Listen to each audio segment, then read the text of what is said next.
Hinahanap mo ba ang mother file ng iyong sasakyan? Panoorin mo ang buong detalye sa video na ito dahil ituturo ko po sa inyo kung saan matatagpuan, lalo na sa mga baguhan na hindi pa po nakakaalam. Para po sa unang apat na numero ng MB file 0445, ang mother file niya ay matatagpuan po sa General Trias District Office, Bypass Road, Barangay San Juan 2, General Trias, Cavite. Ito po ang contact number nila. Kung mayroon po kayong mga katanungan, 046-875-1164. Para naman po sa MB file number 0414, ang mother file niya ay matatagpuan po sa Dasmariñas District Office, Karongkong Compound, 341 Don Placido, Campos Avenue, Barangay Sabang, Dasmariñas City, Cavite. Ito po ang contact number nila,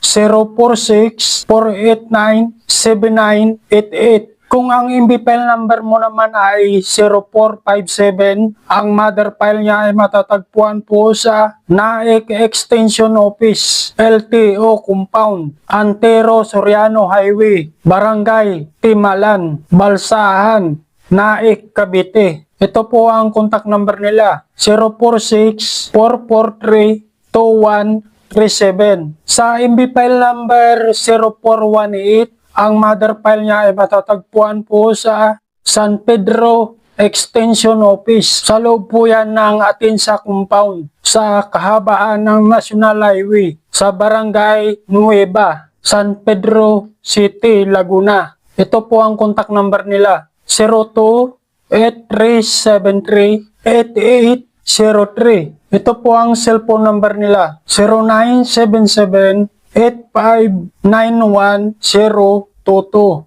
Mayroon pa po, 0917-5055-081. Sa MB file number 0408, ang mother file niya ay matatagpuan po sa Batangas City Licensing Center, sa loob po ng Arisa Compound, President Jose P. Laurel Highway, Barangay Concepcion, Batangas City. Ito po ang contact number nila, 043-773-9064. Ang cellphone number nila ay 0995-5821-605. Ang isa naman po ay 0998-2135-700. Meron pa po 0922-21-46466. Okay guys, kung mayroon po kayong mga katanungan na hindi ko po nabanggit, mag-iwan na lang po kayo ng message para alam din po ng ibang manonood. Hanggang dito na lang po. Bye-bye!